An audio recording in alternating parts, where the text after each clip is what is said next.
Alright guys, TacticalRab back again today. Hope you are all doing well and enjoying your day so far. And another day, another question around gentlemen's agreements, right? The current meta that we had this past weekend at the Kickoff Classic, all things considered, I thought was pretty good, right? We've got rid of the AK-47. It's now the 74U as the SMG. Bit of a weird SMG, kind of plays more like an AR, right? It's not too good up close, but actually tends to get better at range, especially with the current attachment sets. And then on the AR side, you've got the XM4, you've got the Krig, using dependent on the maps. However, there has been some questions these last few days whether the XM4 is actually too strong at the current time, and that needs to go from these preset classes coming very soon. I hope that's not the case, but who knows exactly what happens. Something may be brewing behind the scenes. Intrigued to hear your thoughts in the comment section below. Like if you guys enjoyed the video, subscribe if you are new. As always, I'd greatly appreciate it. It really helps out the channel. Thank you very much indeed for doing that. Firstly, this from the Los Angeles Thieves. Thought this is pretty interesting. They did a billboard. I think maybe Toronto Ultra or some other teams have done something like this before, but yeah, I thought this was pretty cool to see for the Los Angeles Thieves, the actual Call of Duty branding in Los Angeles, potentially help build some traction and recognition for the Call of Duty teams at some point in the future. This I thought was interesting as well from Chino. So given we're talking about the XM4, he's using the XM4 here in this clip on Crossroads Hardpoint. We talked about Crossroads slightly earlier today in the OpTic versus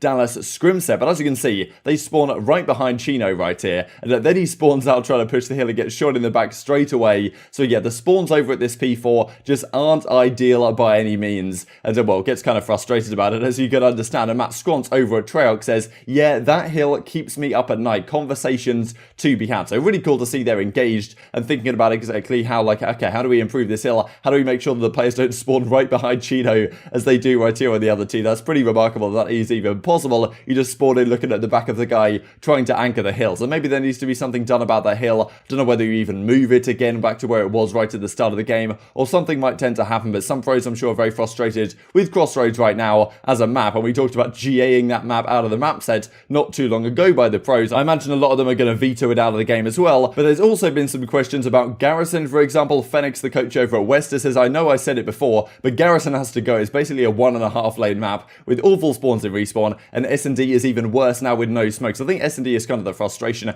I actually quite like it to watch in respawn. It might not be very good to play, but to watch in respawn it actually is pretty good. But in Search and Destroy, it's pretty broken. I think like defense has a much easier time. The fact that there's no third lane, that's the first thing I saw when I looked at the overview of the map. I was like, how are you getting to A without just flooding yourself through green into the meat grinder that is that kind of green, like green hop-up thing that you can stand on, that kind of tank looking, I don't even know what it is, but you can just completely demolish people on that thing. And well, what are you even meant to do in Search and Destroy? You just have to kind of wait, hope you get a pick, and then get the bomb down. But if the defense are disciplined, I'm pretty sure at the CDL kickoff, defense won like 80% of rounds on that map, which is pretty broken all things considered. So okay, Garrison, Search and Destroy, bit of a question mark. Who knows exactly what will go when Express comes into the game on February the 4th. I mean, another map may have to be GA'd or just disappears entirely, right? Because when Express arrives, one of the S&D maps surely is going to go, and maybe that's going to be Garrison. I don't think people like Miami, but honestly, I think there is some depth of strategy on Miami, and even though the visibility is kind of bad, I don't actually mind it too much. So yeah, just my opinion, but I have a hard time believing people actually enjoy Garrison in this game. Another one of the questions was the XM4. So a few days ago, 20th of January, got our XP shooter, by the way, at Octane Sam. Parasite absolutely demolishing people with the 74U. And the 74U, as we said, is a bit of a weird weapon to have as an SMG in the meta, because it doesn't aim down sights very quickly. It shoots, well, it beams a long range like this. It's almost like a Maddox flex type weapon than it is more of an SMG. The MP5 in this game is more of an SMG, but at the end of the day, it's not very viable against some of the other weapons. So whatever, at the end of the day, the AK-74, okay, if it's the SMG we're going to be using, it's the SMG we're going to be using.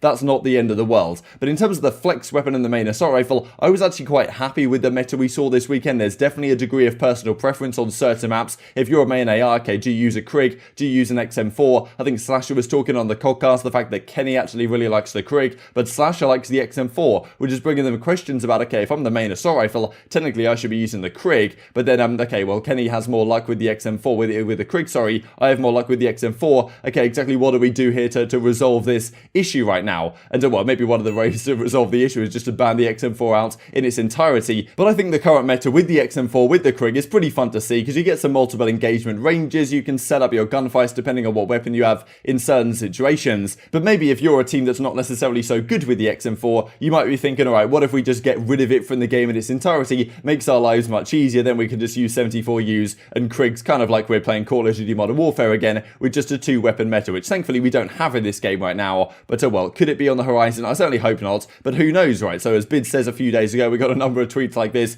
The XM4 is the most annoying gun I have played against. Get this from Cammy as well, of course, over at the Toronto Ultra. XM4, you know, ZZZ. Not maybe the most entertaining weapon to play against if you're an SMG player. From a Vivid as well, over at the Los Angeles Guerrillas. XM4 is so good, Lord. And well, it continues as well. Standy over in the amateur side. XM4, best gun in the game right now. And I think it may well be the best gun in the game. The 74U, you could argue, is also the best gun in the game. The Krieger, maybe more situational in this case, but certainly on the 60Hz servers they were playing these matches on this past weekend, a lot of people are arguing the XM4 is just way too good in its present state. But is it really way too good, right? Like, we got rid of the AK-47 a while ago because it was way too good, because it was killing too quick, it dominated all the sightlines. But at the end of the day, you've now got this XM4, which is technically weaker than the AK-47, but there's still some questions about, okay, it's too strong, like it kills too quick, like the 5-shot kill range is too good, it's, well, its fire rate's too high, the recoil's too low. It's kind of like an all-round do-it-all type weapon like we've had in Call of Duty in the past, but pretty entertaining really that when the AK-47, and even like before the AK-47 was even discovered to be good, everyone was just using the Krig, not realizing that the XM4 this whole time has probably been a better weapon than that. So obviously it takes time to learn what the meta should be over time, but yeah, it seems like right now the XM4 is a very solid weapon. It's honestly a really fun weapon to watch being used, in my opinion. I really enjoy it. I think it's a good balance between, okay, someone's using a Krig, someone's using the XM4, you get a slightly more difficult recall pattern to deal with, but as you can see, Shawnee having no issues here on this 5 streak, and on certain maps like Checkmate, for example, the Krig definitely dominates some of the sightlines, so it's not like the XM4 is the only thing being used.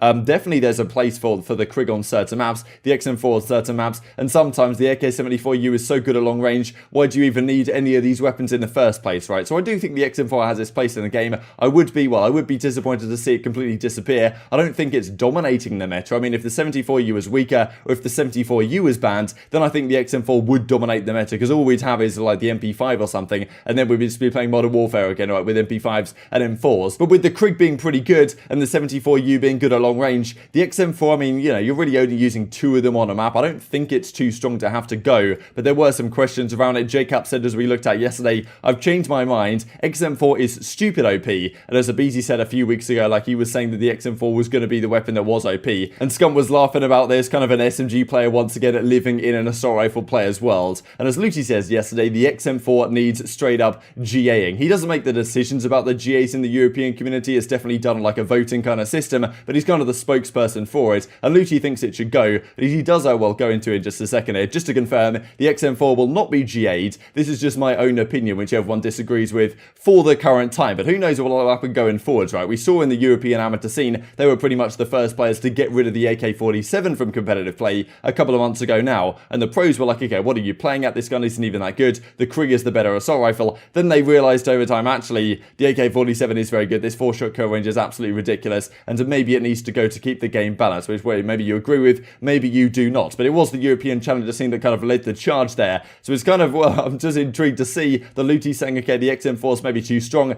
Possibly the European amateurs will realize over time that it actually is too strong, and we'll get exactly the same thing with the AK-47. My personal opinion, I don't think it is too good. I think we can certainly get away with it in the current meta. I don't think it's dominating the meta. I don't think it's ruining the meta to any degree. And just any degree of personal preference in the meta, which we seem to have right now, is something which we haven't had in Call of Duty for quite a while. And well, I'm very happy to get back to, right? Because a 3-gun meta that we used to have in Black Ops 4 was very entertaining to watch. We had the Sorg, we had the Maddox, we had the ICR. In this game, it seems like 3 weapons are also viable. And well, getting rid of one of them right now seems pretty counterproductive, given that all weapons are viable, in my opinion, in their own personal situations. But well, I'm intrigued to hear your perspective down in the comment section below. Just a couple of things to finish off with as well. So as Octane says, M4 do be busted. And just the final thing to mention, FaZe Crowder starting up a podcast called Crowder Hours again. I think this is episode 6, produced by breakingpoint.gg, where Zuma steps back from the CDL. So I'll leave this link down below if you guys would like to watch it, and I'll be watching it a little bit later today to see if there's any interesting tidbits to discuss in tomorrow's videos. Intrigued to hear your thoughts on all this stuff in the comment section below. Should the XM4 stay? Hope you guys enjoyed the video. If you did enjoy it, I'd greatly appreciate a like on the video. It really helps out the YouTube algorithm to know you enjoy this content. Other people like you may enjoy this content as well, and I've grown the competitive Call of Duty community. Thank you for watching as always. Take care,